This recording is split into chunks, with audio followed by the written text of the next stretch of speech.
sampai. Oh, cikgu sampai. Selamat pagi, cikgu. Selamat pagi, cikgu. Okey, duduk. Terima kasih, cikgu. Okey, cikgu nak sekarang ni duduk di tempat masing-masing. Dan duduk di tempat masing-masing kan? Sudah, cikgu. Okey, cikgu nampak sekitaran kelas kita pun bersih. Okey, terima kasih kerana telah sediakan slide cikgu. Okey, apa khabar semua? Sehat, cikgu. Okey, bagus kalau sihat. Ketua kelas tolong hitung hadiran hari ini, semua hadir? Semua ada, cikgu. Okey, bagus, semua hadir. Okey, sekarang ni cikgu nak kita imbas kembali topik yang telah kita pelajari pada hari yang lepas kan? Hari yang lepas kita belajar tentang apa? Cikgu, saya jawab. Okey, Lily, tentang? Pemilihan yang di Pertuan Agong. Okey, pandang pemilihan yang di Pertuan Agong. Lepas tu kita belajar tentang apa lagi? Kedudukan yang di Pertuan Agong. Okey, pandang. Okey, kedudukan yang di Pertuan Agong. Dan akhir sekali kita belajar tentang apa, Selin? Saya lupa, cikgu. Kuasa Kuasa dan tugas yang di Ya, Pertuan Agong, cikgu. betul. Kuasa dan tugas kepada yang di Pertuan Agong.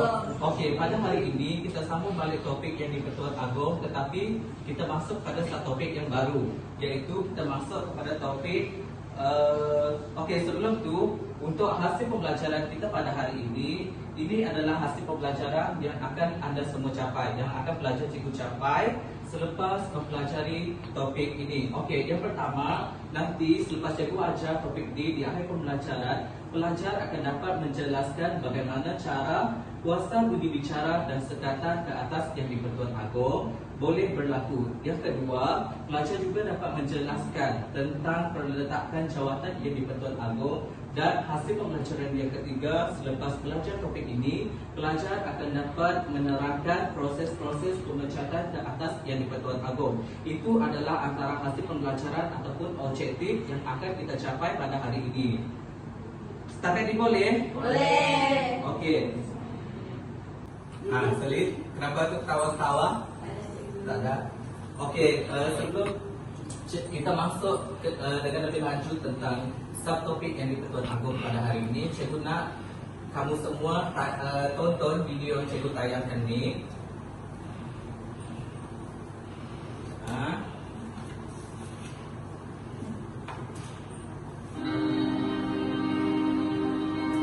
Cikgu nak waktu cikgu tayangkan video ni semua beri perhatian ya, sebab sebentar lagi cikgu akan tanyakan apa konten yang telah disampaikan di dalam video ini. Boleh? Boleh. Okey, cikgu tayangkan sekarang.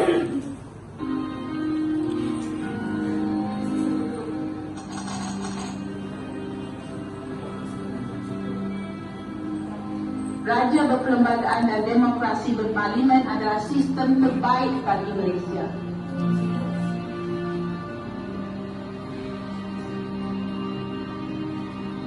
Kuasa yang diberikan kepada raja itu di luar pagar politik dan pimpinan politik bertindak di dalam pagar politik. Ia seolah-olah terasing tetapi bertujuan sama. Ini yang menjadikannya ia sistem terbaik. Kita faham cirinya ialah raja berperlembagaan, raja yang bertindak atas nasihat. Tetapi semua kita juga maklum bahawa raja-raja dalam negara kita ini mempunyai kuasa budi bicara. Akan diistilahkan sebagai discretionary powers, reserve powers dan prerogative of the raja. Inilah istilah-istilah yang membezakan antara raja bertindak atas nasihat dan raja yang mempunyai kuasa budi bicara. Kuasa budi bicara ada dalam perlembagaan kita bahawa raja ini boleh bertindak tanpa nasihat atau tanpa menerima nasihat. Ramai orang faham bahawa raja ini hendaklah bertindak atas nasihat. Saya perlu betulkan kefahaman yang tidak tepat itu. Raja bertindak atas nasihat atas sesetengah perkara.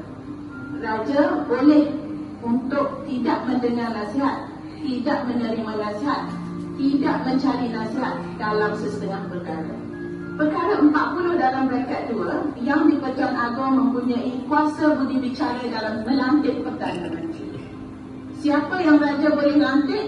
Dia hendaklah orang yang pada hemat baginda mungkin mempunyai sokongan atau kepercayaan majoriti.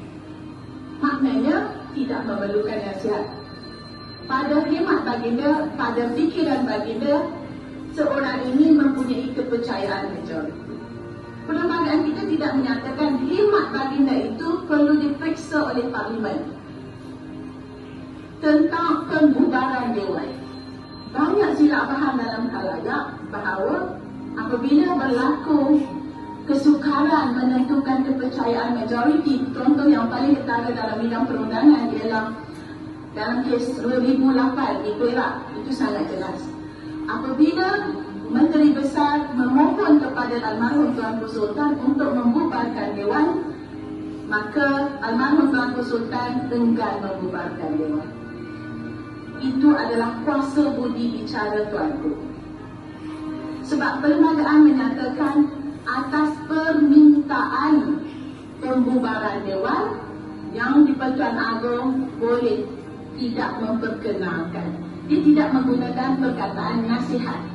Dia bukan nasihat, tetapi perkataan yang digunakan dalam perlembagaan kita tentang pembubaran dewan ialah permintaan untuk membubarkan dewan. Maka ia bukan nasihat, ia adalah kuasa budi bicara. It's a request for dissolution. It's not an advice for dissolution of parliament. Itu bezanya. Jadi ini menunjukkan kuasa itu adalah kuasa raja dan pimpinan politik hendaklah berhati-hati menjaganya. Kemudiannya, tanggungjawab raja atas kuasa budi bicara ini hendaklah berlaku adil dan mendukung amanah menjaga kedaulatan negara.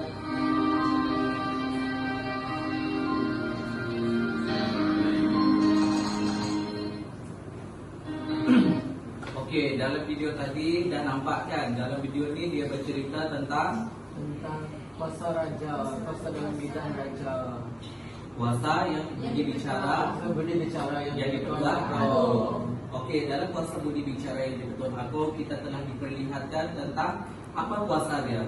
Boleh melantik Perdana Menteri. Betul, boleh melantik Perdana Menteri. Maksudnya dekat sini yang di-Pertuan Agong akan melantik Perdana Menteri dan Dengan sokongan majoriti. betul, dengan sokongan majoriti. Maksudnya dekat sini yang di-Pertuan Agong melantik Perdana Menteri lah. Lepas tu yang di-Pertuan Agong juga boleh membuat tindakan tanpa nasihat. betul, boleh membuat tindakan tanpa nasihat. Okey, sekarang untuk hari ini kita akan masuk pada subtopik yang baru, iaitu sambungan daripada subtopik yang lepas. Okey, hari ini cikgu akan ajar kamu semua tentang kuasa dan budi bicara. Sekejap ya. Okey, kita akan masuk kepada topik yang baru, iaitu kuasa dan budi bicara yang di-Pertuan Agong. Okey, seperti biasa, seperti yang kita tahu sebelum-sebelum ni, yang di-Pertuan Agong kuasa dia adalah yang pertama apa? Melantik Perdana Menteri. Okey, lepas tu yang di-Pertuan Agong juga kuasa dan budi bicara dia adalah yang di-Pertuan Agong tidak boleh menyetujui atau menolak permintaan Perdana Menteri untuk membubarkan parlimen. Maksudnya, apabila Perdana Menteri hendak membubarkan parlimen, Agong tidak boleh masuk campur. Maksudnya, bila Perdana Menteri dah usulkan benda tu dekat Agong, maka parlimen boleh dibubarkan oleh Perdana Menteri. Boleh? Boleh. Okey, lepas tu, yang kuasa dan budi bicara yang di-Pertuan Agong yang ketiga ialah yang di-Pertuan Agong tidak boleh membuat permintaan supaya bukan tidak boleh, yang di-Pertuan Agong boleh membuat permintaan supaya suatu mesyuarat majlis raja-raja diadakan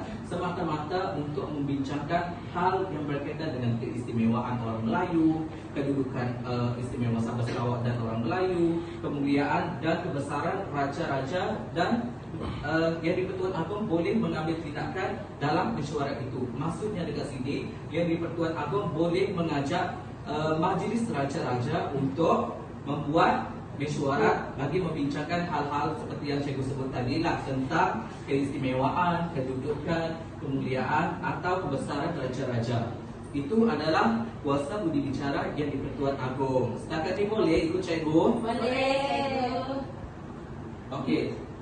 sekarang ni kita sambung pada sekatan terhadap kuasa yang di Pertuan Agong. Okey, kita dah belajar tentang kuasa budi bicara yang di Pertuan Agong. Sekarang kita masuk pada sekatan kuasa terhadap yang di Pertuan Agong. Maksudnya dekat sini, apa yang Agong tidak boleh lakukan, itu adalah sekatan terhadap yang di Pertuan Agong. Yang pertama sekali, yang di Pertuan Agong di negara kita, beliau tidak boleh menjalankan tugas-tugasnya sebagai raja di negerinya sendiri, kecuali beliau yang pertama, beliau boleh menjadi ketua agama Islam di negeri beliau sendiri. Lepas tu yang kedua, boleh membina perlembagaan negeri, dan yang ketiga, beliau boleh melantik seorang pemangku diraja.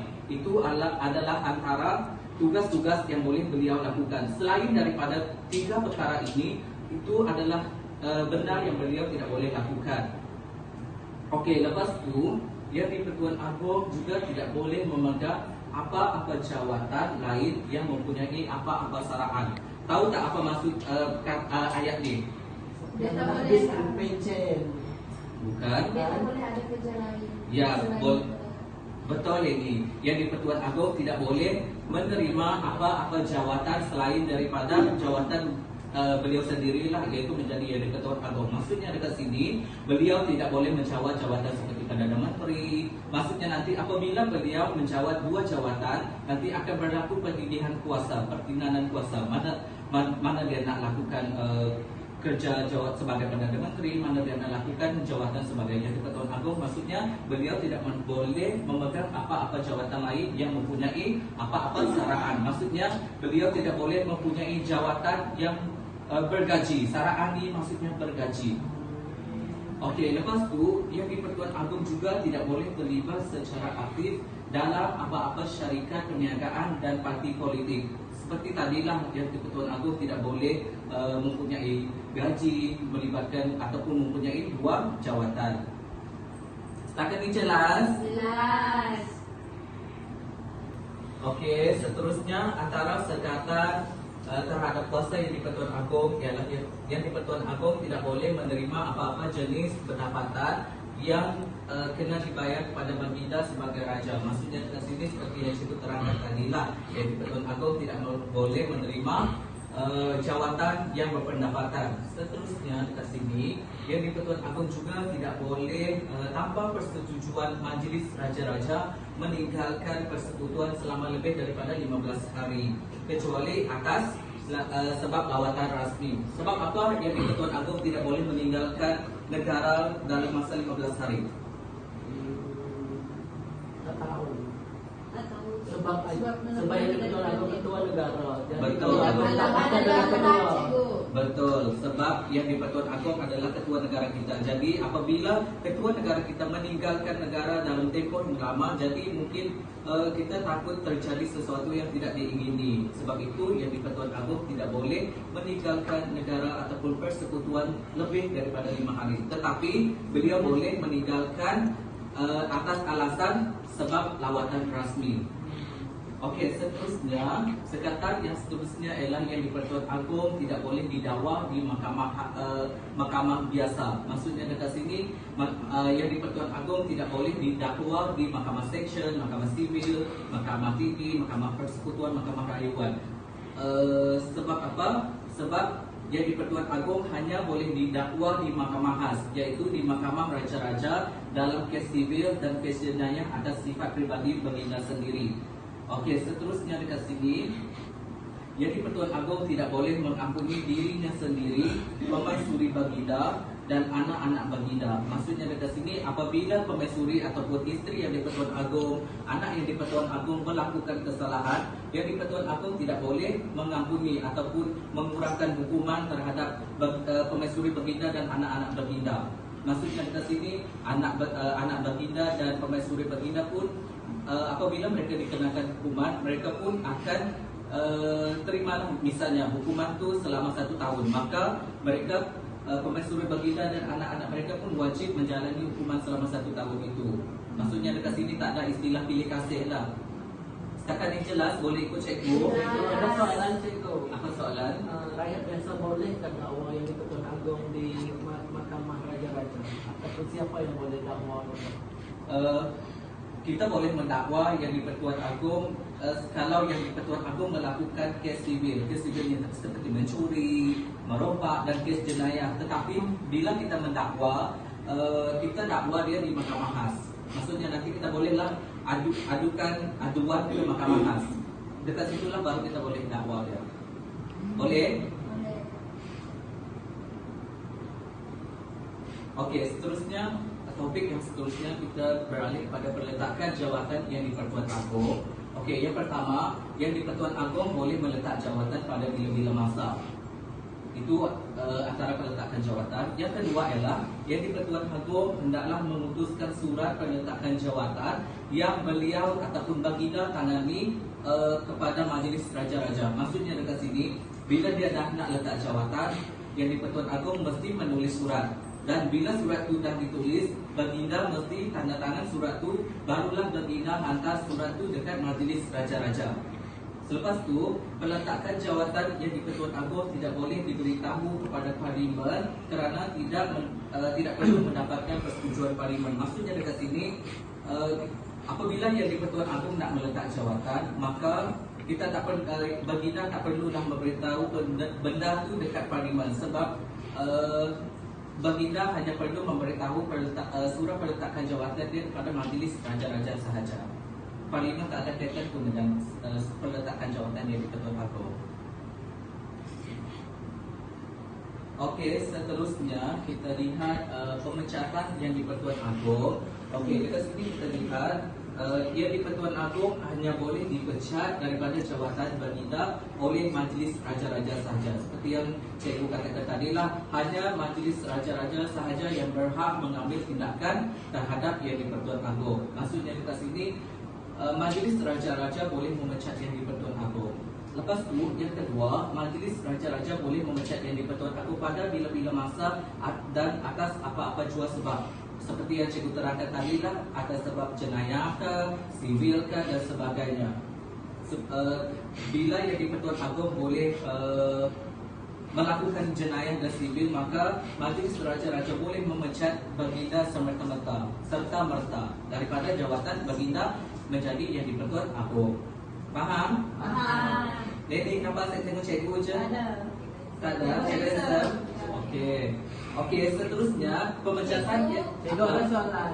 Ya. Contohlah Majlis Raja-Raja tu nak pecat raja, mesti semua raja-raja buat suara kena pecat. Kalau ada yang setuju, ada tidak setuju, kan macam mana? Ya, betul.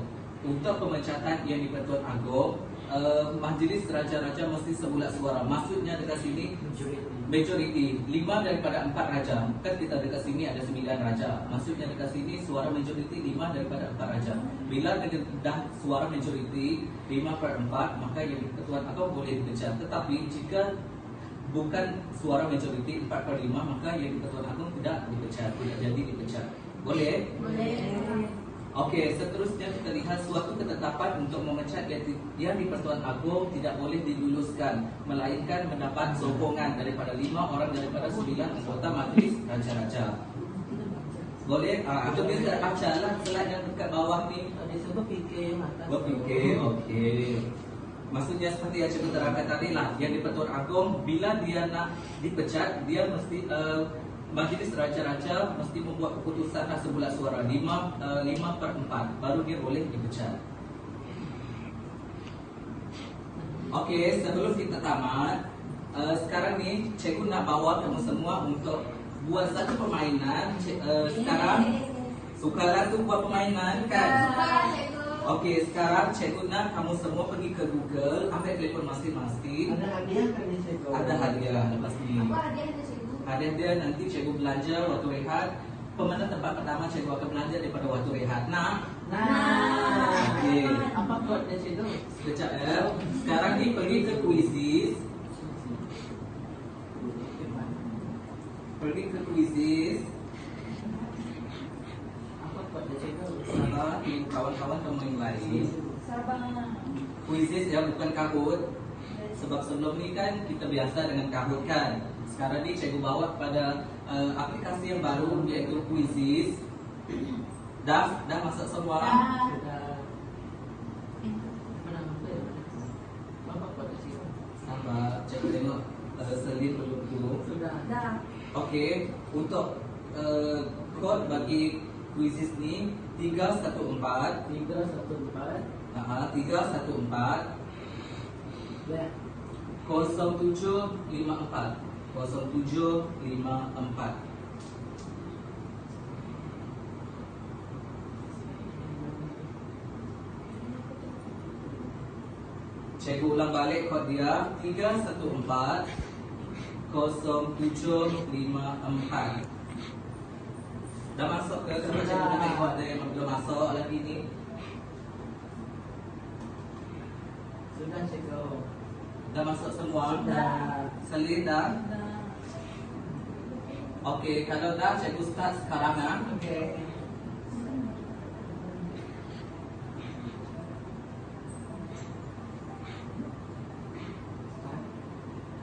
Okey, dekat sini ada 4 orang. Ada 3 orang pelajar cikgu.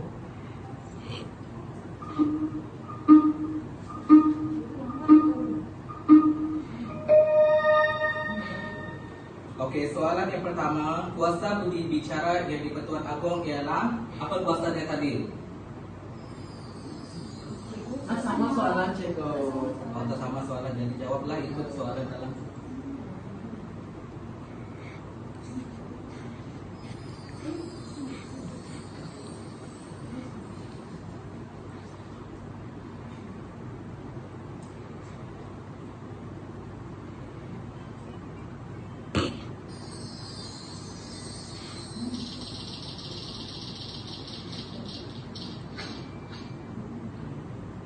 Jawab soalan tu, fikirkan baik-baik. Ni Dennis nampak kosong dia ni.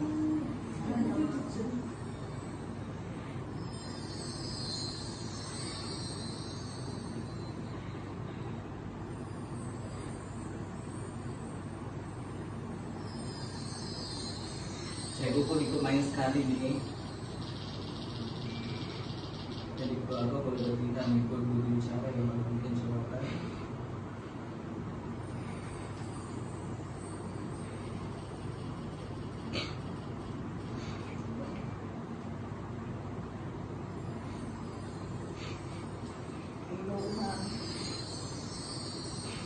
Setakat ni Umang, siapa Umang tu?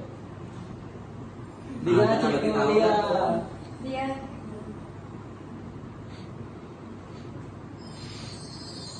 Ni siapa dekat kuis ni cikgu ada masukkan soalan-soalan pengetahuan am lah, seperti apa pakaian diraja, keris diraja dan sebagainya lah. Ya, jadi kamu kena tahu lah tentang pengetahuan tu.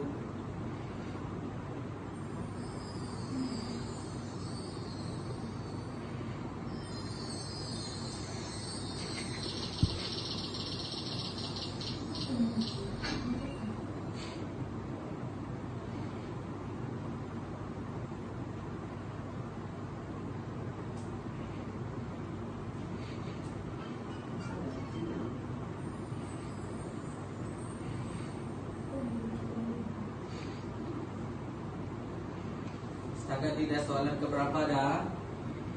Ke masih dekat soalan 5?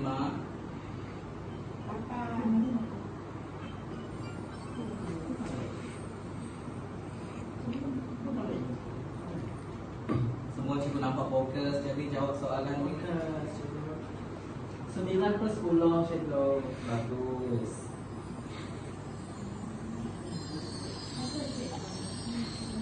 Dekat ni ada 10 soalan.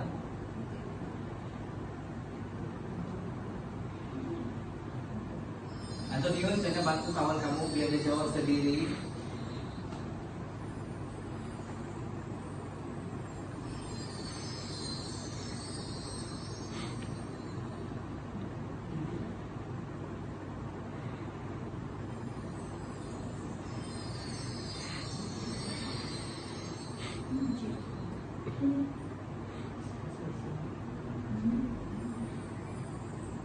Setakat ni Denny tentu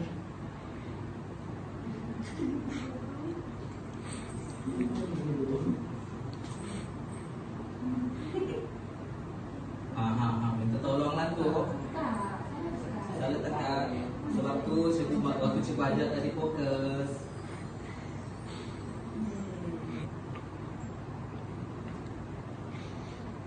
lagi perempuan ni?